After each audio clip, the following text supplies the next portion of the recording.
Want to know what bugs me? Raid. I hate the stuff.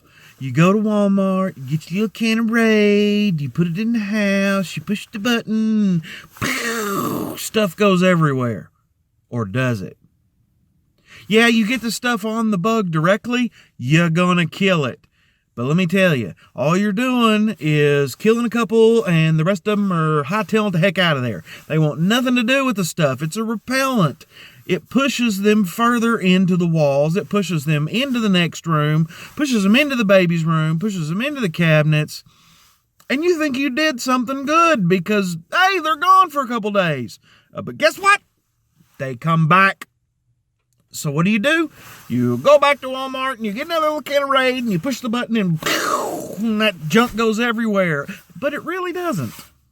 If you ever watch it, it goes up a couple feet, it disperses out a couple feet wide and falls straight down. Well, you know what? Last time I checked, the roaches aren't living in the middle of your kitchen. They're back in the cabinets, behind stuff, in the walls, all those kind of things. And all you've done is built up resistance, and now you've made it worse. Now you call me. Oh, but I used Raid, and it didn't do nothing. Of course it didn't, because all you did was move them over here, move them over there. Yeah, you killed a bunch, but you probably killed about 5% of what's there. You know what else you do? You put 40 cans of the stuff in a little bitty single-wide trailer. You're going to blow the thing up. Boom! Don't do it. Don't do it. So you know what bugs me? Raid. Stop using it. It's junk. Trust me. Ask any one of my customers who used it.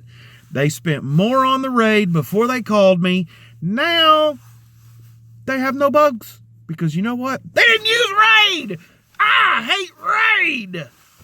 But I love to kill the bugs that people tried to kill with Raid. Kill